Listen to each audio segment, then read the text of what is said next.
17, beginning in verse 16. What it says, Jesus replied, a certain man was preparing a great banquet and invited many guests. At the time of the banquet, he sent his servant to tell those who had been invited, come, for everything is now ready. But they all alike began to make excuses. The first said, I have just bought a field, and I must go and see it. Please excuse me. Another said, I have just bought 5 yoke of oxen, and I'm on my way to try them out. Please excuse me. Still another said, I just got married, so I can't come. The servant came back and reported this to his master. Then the owner of the house became angry and ordered his servant, go out quickly into the streets and alleys of the town and bring in the poor, the crippled, the blind, and the lame. Sir, the servant said, what you ordered has been done, but there is still room. Then the master told his servant, go out to the roads and country lanes and compel them to come in, so that my house may be full. I tell you, not one of those who are invited will get a taste of my banquet. Draw your attention back to verse 17. At the time of the banquet, he sent a servant to tell those who had been invited, come, everything is now ready. You may be seated. I want to talk to you today about a God who invites. A God who invites. So let's pray. Father God, I just again thank you for the privilege and opportunity you have once again allowed me to come and speak forth your word. Lord, I thank you for the revelations you have given me even as I worked on this sermon last night and throughout the week. But Father, I just again thank you for the power of your word. And for Lord, I just again know that your word tells us that if the word is sent forth, it does not return to you empty-handed. It accomplishes what you have in mind for it. Lord God, we know right now the people in this congregation need to hear from you today. And people who will be listening through social media we also need a message from their Father today. Lord, I thank you that not because of my power or my ability, but because of your love and your grace and your power, that your word will be sent forth, and it will do something that you have in mind for it today. Lord, we know that the heavens can be open over this place so we can receive from you. So right now, Father, any distraction, whether it be physical, mental, emotional, I just pray again that you do away with it, and that we would just come ready to receive from you. So I just pray again that we set our sides holy and consecrated vessels, ready for you to pour out your love and your grace upon us this morning. I just need to ask your precious holy name. Amen. Amen. So again, I want to talk to you about a God who invites. Don't you just love getting invitations? You know, I was thinking, invitations change when you're a child to when you're an adult. As a child, you could get invited to a friend or classmate's birthday, or maybe to a friend's house to hang out, or if they call it nowadays, to stay over. You know, a kid, when you get an invitation, you get pretty excited, don't you? Amen. And as teenagers, you might get invited to go to the movies with a friend, or if you're a little bit older, hopefully high school age, you might get invited to homecoming or to a prom. So you get excited because you get those invitations. But as adults, we don't get invited to many events anymore, do we? Our invitations only fall into 3 categories. First, we might get an invitation from the doctor to come see them. Doctor may call you and say, hey, we just want to remind you that it's time for your yearly checkup. We need to come prod and draw some blood. We want to check your blood pressure. Before we check your blood pressure, we're going to make you sit out in the lobby for an extra hour. And then we're going to bring you to the examiner and make you wait another 30 minutes. And then we'll test your blood pressure. It never made sense to me. If you did not have blood pressure problem, you probably did after that. So they can find out what ailment we have and what kind of new medicine they can prescribe to us. Second, we get invited occasionally to appear at the courthouse. Hopefully, that invitation is not to be tried in a case, but to serve on the jury. I know sometimes people may get invited to come because they've been sued or have a case against them. The third main category is we get invitations to the newest credit card, the newest promotion. Do you ever stop and think about how many invitations we get on a regular basis that we consider junk mail? My dad probably could tell you, every time I get junk mail, I just let it pile up, and eventually I get enough, and I'm like, okay, it's got to be shredded. But we really don't get excited about the invitations we get of adults, do we? I also notice that people respond differently to invitations that they receive. Again, some of y'all receive an invitation, you're like, oh, I get to go to the party, I've been invited, I'm top dog now, I get to go to the party, we're going to have so much fun, we're going to do this, do that, I got to figure out what I'm going to wear. So you get all excited, you start planning out what you're going to do. Others, when they receive an invitation, they get it with dread. They think about what all you have to do. Oh, I have to go buy that kid a birthday present? I don't know what that kid likes. Son or daughter, do you know what so-and-so in your class like? I have no idea. I got to go buy a present for them. We got to, we got to bring a potluck dish. We can now get figure out what I'm going to cook. If we're thinking about what all we have to do. And there'll be others. The third category is people who basically they get an invitation, and as soon as they open it, they start looking for an excuse.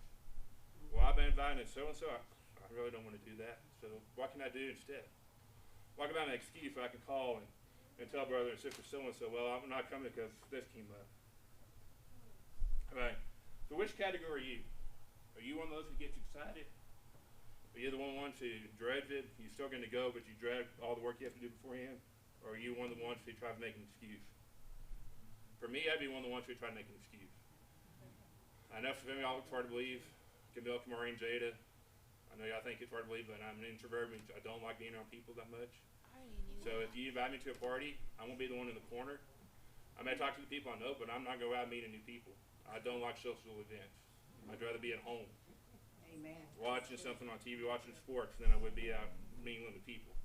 So I would respond differently than some others would. I think there are two main reasons why people dread invitations. First, they often come with strings attached, don't they? They will get an invitation, but there's something attached to that. Yes. Somebody may call, hey, I want to invite you to dinner. And you think, where are they up to now? And then you go out and eat with them, and they, I need you to do blah, blah, blah. Or, can you help me with this? Right. Can I borrow $50 from you? So sometimes, I don't know how many parents were like this. I guess I'm somewhat like this with Jada, but I always remember as a child when my friends would invite me over, my mother was always like, well, now we have to invite them over. They've invited you to their house twice, and we got to invite them over 2 more times to our house. And so, we were kids being invited, now we're like, oh wow, now I have to invite that kid over to my house. We don't necessarily like that. Or sometimes the invitation seems too good to be true, doesn't it?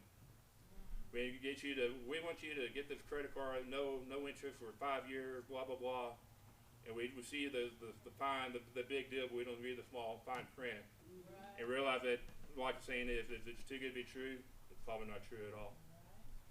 So again, I want to talk to us about invitations. In this text, Jesus was at a Pharisee's house, and Jesus shared this parable. A man prepared a great banquet and feast and sent out invitations. Whatever reason, the people invited me and make excuses not coming. Excuses given in the text don't all seem that exciting. Well, one of them probably does, but the other two don't. Going to see a field I just bought and trying out some oxen don't seem like much fun. I would even rather go to a party than those two things. We can all agree that if you had just gotten married, that's a pretty good excuse. I'm sure they wanted to enjoy the honeymoon while it lasted. So the man instructs his servants to go and bring in any that they could find. The poor, the blind, the crippled, the lame. Those that would tend to be overlooked now got to enjoy the banquet. Maybe they hadn't eaten in days, but now they eat to their hearts and stomachs' content. I feel like I need to share this. Some people might accept your invitation because they might not necessarily like you, but they like being seen with you. Some people, if you invite people to an event, they may accept the invitation not because they necessarily like you, but they like to be seen with you, or they like to be seen at where that event is. If you were to be able to have a party at the West End Table, the fancy restaurant in downtown Lubbock, so-and-so may not come because they necessarily like you, but hey, I've never been to West End Table, and you're going to pay for my dinner, so yeah, I'll show up, I'll be there. And sometimes, think about that. If you're having a party, and it's going to be like a big event, would you necessarily want the homeless to come? No, you want the rich and the famous to come up. You'd want the leaders of the city to be there. But again, in the story you read that those people who made the excuses. And it was the ones that were forgotten are now remembered, and they get to attend the feast and the banquet. So I was thinking about this. I was thinking, the different times in the Bible that God invites us to do things. And normally that comes from the word come. Sometimes even the word come brings negative thoughts to our minds. If you're school age and all of a sudden you hear on the loud PA or somebody comes from the office and says, Jada, you need to come to the principal's office. For all of us, even the good tissues, I think the first thought is, wow, what did I do wrong? Of course, it doesn't help because then all your classmates are like, ooh, Kamari's going to the principal's office. What did she do? And they start making gossip. How many times have you been there this year? No, I'm not kidding. We're not confessing right now. But sometimes the word come makes a negative connotation. Or if you're working and the boss all of a sudden says, hey, Glenn, I need you to come to my office to talk to me. You start thinking, okay, you're probably not thinking I'm getting ready. You're probably thinking that am I going to get fired? Or am I in trouble? So sometimes even the word come brings a negative connotation. But I want to share with you some things that Jesus has said come. And I want to share those with you. Some will be short and some may be a little bit longer. The first invitation I want to share to you about is the invitation to be a disciple.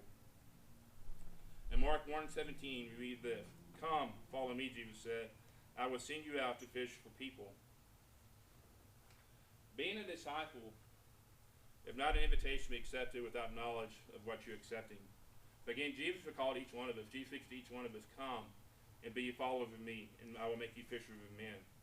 But if we're going to accept that invitation, I want us to fully understand what we are accepting.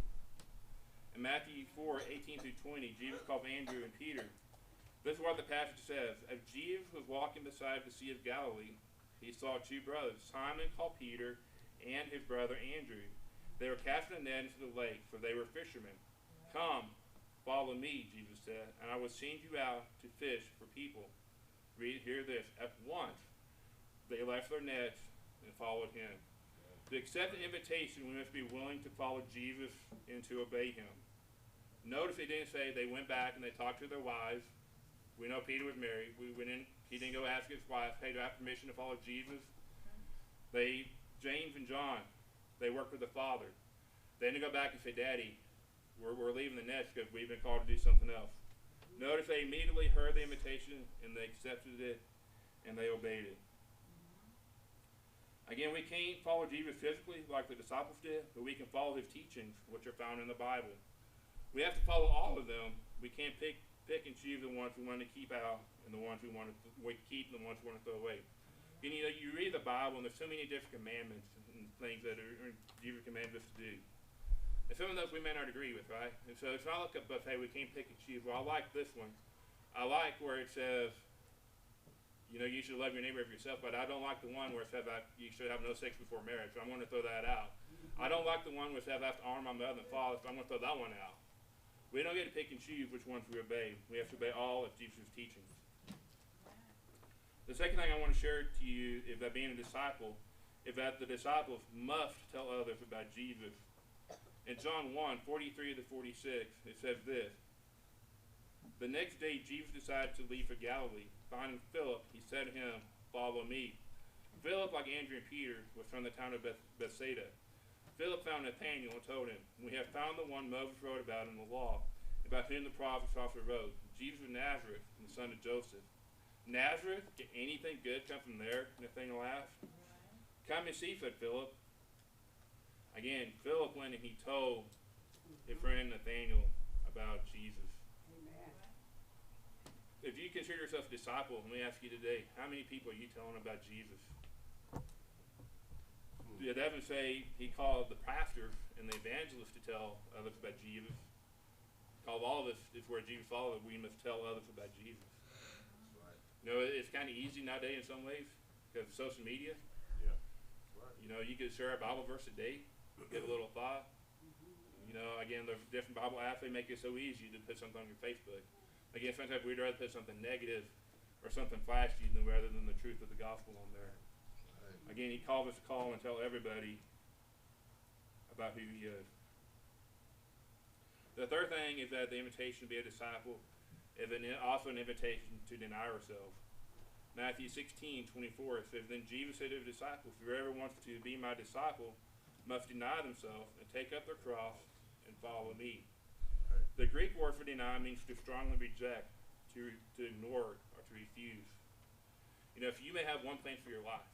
I want to be a strong businessman. I want to, these teenagers, students may say, well, I want to become a nurse. I want to become this or that. I want to become a softball player. I want to become an athlete.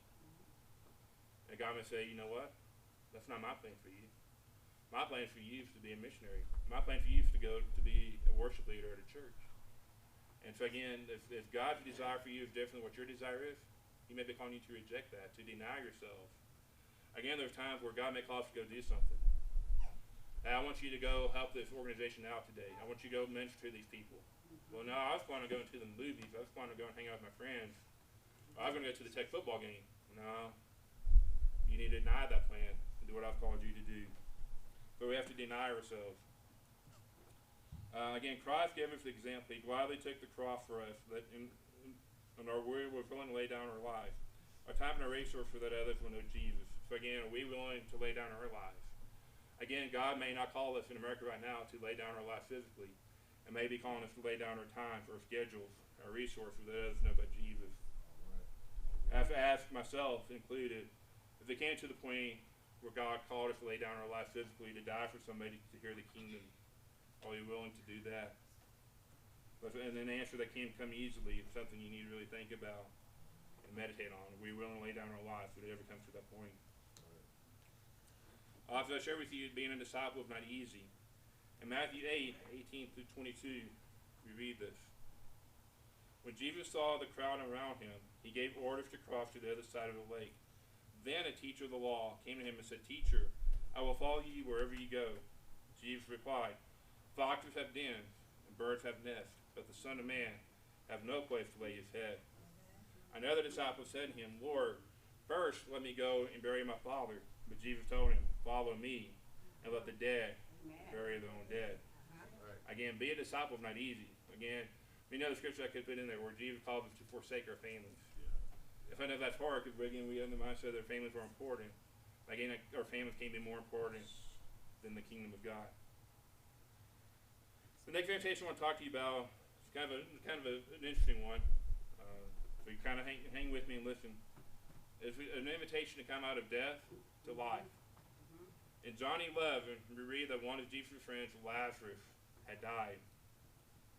We don't understand the story because, again, the message is sent, but Jesus doesn't go immediately. And when Jesus gets there, Lazarus has already been in the tomb for many days. Again, in John 11:43, we read when he had said that, Jesus called out in a loud voice, "Lazarus, come out." What do you think Lazarus' life was like after that moment? How crazy would it have been if Lazarus was like, you know, these grave clothes are pretty comfortable. I like these clothes. Man, these spices, man, I haven't smelled this good in days. I actually smell pretty good. My sister fixed me up pretty good. So I think I'll stay right here. I'll just stay here in the cave. I'll stay here among the dead. Would that have been crazy? It would have been. But I doubt this life ever entered his mind. I'm sure he and his sisters went and told many people about what Jesus had done. So what is the application for us today? John 10:10, Jesus tells us that thieves come only to steal and to kill and to destroy. But I've come that you may have life and have it to the full. Or in other translations, you may have it more abundantly. Jesus has come to give us life, a life that is abundant and overflowing. Are there areas of your life that you would say is leading you to death or a death? Or are there any areas of your life that you feel dead, like just draining you? Maybe there's this relationship that you're in, and every time that you leave that relationship, that person, you don't feel encouraged, you leave away just feeling drained and taken advantage of. If you're experiencing death in any area of your life, maybe Jesus is telling you today, I'm giving you an invitation to come into life and quit hanging on with their death. Come to a place where life is celebrated, honored, and spend your time there. The third invitation I want to share with you is an invitation for God to meet your need. In John 6:35, Jesus tells us, then Jesus declared, "I am the bread of life. Whoever comes to me will never go hungry. Whoever believes in me will never be thirsty." God can provide for us, and He wants to provide for us. Again, so He said, if you come to me, you'll never be thirsty, you'll never be hungry again.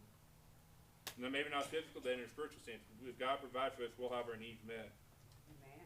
When we try to provide for ourselves, it's only a temporary solution. So think about that. If I'm hungry, I can go, I can fix you something to eat. I can fix Jada something to eat. And what would be good for a while, right? We can go out, we can go to Golden Corral, pay whatever, $15 a plate, have a buffet, eat as much food as we want, right? Leave where we just can hardly even get up off the table. But eventually, we'll be hungry again. Eventually, we're going to need something to drink. It's only temporary fix to our problems, but God can provide a permanent solution to our need. Again, God supplies our needs without His abundance. We have limited resources to meet our needs. I don't have all the money to feed everybody. So if we were to go out, I couldn't necessarily take us to Golden Corral. I may have to say, there are 15 of us, let's go to Taco Bell. My resources may be limited, but God's resources are not limited. Psalm 50:10 says this, for every animal of the forest is mine, and the cattle on 1,000 hills. So I think you've heard that saying, my Father owns the sheep on 1,000 hills. You know, so just think about it, how many could you even count all the cattle on 1,000 hills? It's probably impossible. But God owns all that. 2 Peter 1:3 says, his divine power has given us everything we need for a godly life through our knowledge of him, who called us by his own glory and goodness. Notice it says his power has given us. Not if power will give us or may give us. It said it's already been done. Amen. And so we just need to know that God's already provided for us. And again, it's to provide us maybe not what we want, but he provides and gives us what we need so we can live a life of godliness. The fourth invitation I want to mention to you is an invitation to get out of your comfort zones and to follow him to the unknown.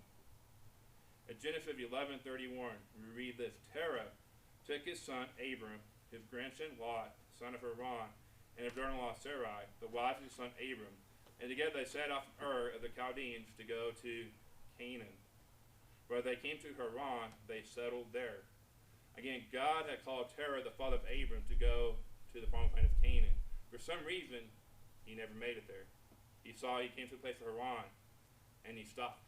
Could it be because he was tired? Could it be because he ran out of resources? I doubt it, because again, Abram was pretty wealthy, so I'm sure his dad was well off as well.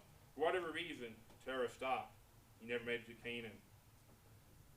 So let's go ahead on Genesis 12:1-4. We read this, the Lord has said to Abram, go from your country, your people, and your father's household to the land I will show you. So maybe right there, again, God just kind of really showed me this. Maybe Abram had accepted where he was, and that they had become his people. He accepted that as his home. If it said, he called Abram, go from your country, your people, and your father's household. He had already left in the beginning from Ur, but now he was in Haran. So maybe to Terah, let that become his family, where he was comfortable. I will make you into a great nation, and I will bless you. I will make your name great, and you will be a blessing. I will bless those who bless you, and whoever curses you, I will curse. And all the people on earth will be blessed through you. For Abram went, as the Lord had told him, and Lot went with him. Abram was 75 years old when he set off from Haran. He took his wife Sarai, his nephew Lot, all the possessions they had accumulated, and the people they had acquired in Haran, and they set off the land of Canaan. And hear this, they arrived there. Again, God called Abram, and he got out of the comfort zone. Can you imagine? I mean, how hard would it be to take all the animals, the camels, the people that he had accumulated, and set on a voyage, but he obeyed, and as if he arrived there where God had called him to go. I just lost my place here. And then in Matthew 14, we read another story of Jesus calling somebody out of their comfort zone. This is probably a separate sermon, so I won't spend too much time here, but in Matthew 14, there's an interesting story. In the beginning of Matthew 14, we read about Jesus feeding the 5,000. So can you imagine the disciples, how excited they were to see Jesus feed the 5,000? I mean, just with 5 loaves and 2 loaves and fish, a small number for food. He fed over 5,000 men, so probably 10,000 at least people. They didn't have food left over. Can you imagine how the disciples felt? So after he dismissed the crowd, he put his disciples in boats, sent them to go to the other side. While he dismissed the crowd, and he also went and prayed. And so it says, if you read that in Matthew 14, that the boat began to have waves come against it. And so the boat began to shake. And so I'm sure the disciples before seeing God feed the 5,000 became, oh God, help us. Jesus, you let us see this, but now we're going to die on this boat. And I got to be honest, if Peter, Andrew, James, and John were in the boat and they were fishermen, imagine they were scared. So if a fisherman was scared, it's got to be pretty bad waves. All of a sudden, they see Jesus walking on the water towards the boat, and they were scared. All right. And then Peter said, Jesus, is that you? Call me to come to you on the water. And it says, Jesus said to Peter, come. You know, I've often wondered, I would love to have been there in history to see how Peter got out of the water. I mean, was he hanging on to the bow?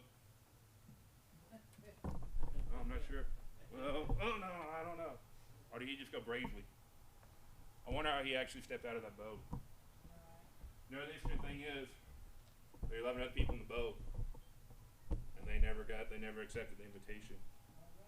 And I think Peter was changed after that. Again, he saw and experienced something. It says that he walked in water. So Jesus and Peter are the only two men who walked in water. But it said when Peter began looking, he kept his eyes on Jesus, he could walk. But then he saw the waves and the wind and began to sink. And that's where he got in trouble, because he took his eyes off of Jesus. Again, so there's a song out there called Oceans by Hillsong. It talks about how you call me into the oceans, to the great unknown. But we can experience what God has done for us. All right. Again, when God calls us out of our comfort zones to the realm of the unknown, we must remember two things. One, God is not limited by time or space. He is all powerful and all present. Now, again, there'd be no way that a physical person without God's power could be on the shore of the lake and be all of a sudden and walk to you in water. There's no way a physical man could do that. But God is not limited by power, by time, or by time or power. He's all powerful and all present. You must also remember that God cannot and does not fail. So if he has called you out of a comfort zone to do something new, to trust on him, he's not going to let you fail either. Because he cannot let you fail. He may let you stumble. He may need to teach you, but he's not going to let you fail. Again, when Peter began to, Peter's eyes on Jesus, said he began to sink. And they said Jesus caught him. He didn't let him drown. He's not going to let you drown either. That's right. That's right. The fifth invitation is God invites us to rest. In Matthew 11, 28 through 30, Jesus extends this invitation. Come to me, all you who are weary and burdened, and I will give you rest. Take my yoke upon you and learn from me, for I am gentle and humble in heart, and you will find rest for your souls. My yoke is easy, and my burden is light. Sometimes we don't like to let others know that we are tired or burdened, do we? Sometimes we equate that to being weak. And we're not supposed to be weak, are we? We're supposed to be strong. Good old Texas saying, go pull your pants up by your bootstraps and go on. We got to be tough. We can't admit that we're having a problem. You know what? God already knows that we are tired. He already knows that we are burdened. And God invites us to come to him, and he will give us rest. God not only wants to give us rest, but he wants to teach us how to live life where we don't get tired as much. Right? Again, this is something I know that Glenn struggles with. I know I struggle with it too sometimes, is taking rest. I can remember when I first started out the ministry many years ago, this is crazy. I have to admit this, I will confess. I never really liked taking days off. And I was stupid enough that I would actually make this comment to people. Well, Jesus worked on Sundays on the Sabbath. Peter, Paul, they taught in synagogues on the Sabbath, so I need to take a day off. I'm glad God didn't strike me down for that one, because that was so unwise to make the comment. And finally, I think we were right before Fort Camp one year. I was talking to my pastor, and he was like, I'm just like, man, I'm just overwhelmed. I said, I was camping, I'm going to take a day off. He was like, no. You start that this week. You take a day off. And so I do that. There may be a few times, maybe right around sports camp, there may be 1 or 2 weeks a year where I don't take a day off a week. But all the other times I take a day off. I don't even try to answer my phone. So I just try to, now it may not always be time to rest. Maybe it's time to catch up on housework or spend time with your family. But I think also that's what rest is that on the Sabbath, again, in the Hebrew culture, they couldn't work. But can you imagine that they were in the little houses or tents, and imagine the father and the mother and the children all there together. So they couldn't go out and work, so what would you do? You would spend time together. That's right. And sometimes that's what our rest needs to be. We need to put down the silly work, and we need to actually spend time with our children. Amen. If they need that more than we need it as well. Talk to me, Lord. One of the things that Jay and I love to do, and I have to admit again, it's kind of embarrassing because when we can, we like to go out and we like to play long toss. For those who don't know long toss, it's getting as far as you can from each other throwing the softball or baseball. That's how Major League pitchers, they practice, they do long toss. And so our house is pretty long. I can admit to you right now, Jay can throw 84 feet without even stepping. She can be squatting, and she can throw 84 feet just with her arm. And so we go out and we play long toss for like 20, 30 minutes. And we actually make it a game where we try to see if we can throw it past each other. So, if I get past Jade, I'm like, yeah, I got it past you. Ha ha, you have to go chase it now. And then she throws it over me, and I'm like, ha ha. But we have time. We have that time together. Amen. And we probably need to do that more than we do. But again, schoolwork and housework and ministry work seems like it's more important. Spend time with your child. We've got to change the way we think about that. I also want to talk to you about those of us who are involved in the kingdom of God. Again, like I said, some of us are like me. Well, I don't have to take the time off. The kingdom work is so important. I've even had a friend here in town who said, his pastor said, well, if a pastor, you never have a day off.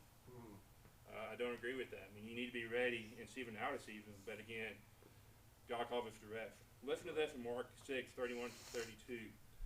Then because so many people were coming and going that they did not even have a chance to eat. So he said to them, come with me by yourself to a quiet place and get some rest. He called it disciples. So I know you've been busy. I know you've been feeding people. I know you've been meeting. We've been doing ministry. But he says to them, come to a place to be by yourself, eat, and you can have rest. And so again, we must take time to rest. Why must we take time to rest? Because if not, we will grow weary. Galatians 6:9 says, let us not become weary in doing good. For at the proper time, we will reap a harvest if we do not give up.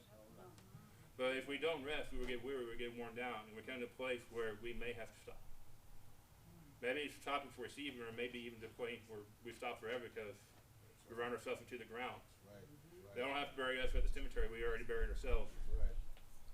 And so again, we have to stop so we can rest, so we can be refreshed, we can keep going.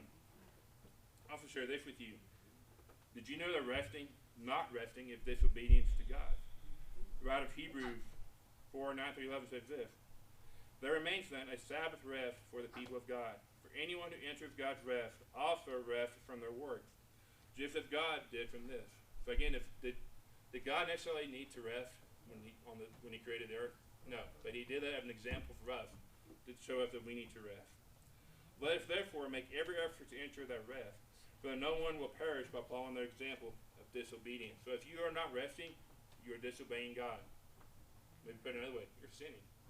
Sinning of disobeying God. And so if you're not taking time to rest, you're disobeying God. So yes, this week's going to be crazy. It's Love of Christian Homecoming. Fair. But yes, Thursday, I'm not doing anything. I've already said Thursday's my day off. I'll just be at home resting. You know, yesterday, kind of same thing. You know, during the week we're busy. Jay's got to be at school by 7, then I go to the gym and work out, then I try to come home and do work, and then just pick her up to go to her games, and then go out and eat or fix dinner, do homework, starts all over again. And if you know, yesterday, like, man, I don't have to go anywhere Saturday morning. We got a volleyball game at 12 we got to go watch, but, you know, I've got all the morning just to work. And I can come back home and work some more. I didn't work any yesterday morning. I just laid in bed. Let Jay to sleep. Let her chance to rest as well. So I think we need to let our children rest. Your children do not need to do and be everywhere that they are invited to be or invited to do. Sometimes they need to rest themselves. And so again, yesterday morning, we just take it easy. You know, and it's part of me like, man, I should have worked. But like, you know what? You needed that. You just needed time to relax and take it easy. All right. So again, we must rest. I have saved the best for last, the most important one. The last one is God invites us to come and to receive salvation and have our sins taken care of, and to believe in him. Isaiah 1:18 says this, come now, let us settle this matter, says the Lord. Though your sins are like scarlet, they shall be as white as snow. Though they are red as crimson, they shall be like wool. At some point, you must realize that to continually live a life that doesn't honor God is not a wise choice. So again, God invites us, sorry, I kind of read past there, didn't see the quotations there. Again, God says, though your sins be like scarlet, though you have blood and you're stained, come to me and I will make you whiter than snow. So at some point, we realize that. We realize that we've sinned. We're not honoring God, and we need to do something different about that. And so, again, we realize we need to make a change. We start doing good things. We try to live what we consider a righteous life. You know, we're kind of at a point where we see we're sinners, and we're like, wow, we need to do something different. And so we start trying to take care of that on our own. Isaiah 64:6 tells us this, that all of us become like ones who are unclean, and all our righteous acts are like filthy rags. So again, we try to do good things. We try to make ourselves righteous. We try to do the things that we think will please God. Again, we try to fix the problem on ourselves. And God says, all that you're doing, you're still filthy. You can't change that. But again, God knew we couldn't fix the separation that existed in our relationship with him. And that's why he's in Jesus. He knew that one day Jesus would have to go to the cross. Jesus willingly submitted to the Father's plan because he knew there was only one way we could spend eternity in heaven. Again, Jesus willingly took to the cross because he knew that that was the only way he could be restored. We could be saved from our sins. I want to share with you a story after Jesus' resurrection. He had appeared to 10 of the remaining 11 disciples, but Thomas wasn't there. The others told Thomas what had happened. Let me read this passage to you from John chapter 20. Now Thomas, one of the 12, was not with the disciples when Jesus came. The other disciples told him, "We have seen the Lord." But he said to them, "Unless I see the nail marks in his hands, and put my fingers where the nails were, put my hand into his side, I will not believe." A week later, his disciples were in the house again, and Thomas was with them. Though the doors were locked, Jesus came and stood among them and said, "Peace be with you."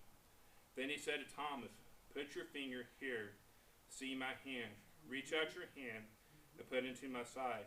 Stop doubting and believe." The same invitation for us. You may have heard others talk about that Jesus saved them. And for some reason, you have never understood that for yourself. You have never seen or understood what Christ has done for you.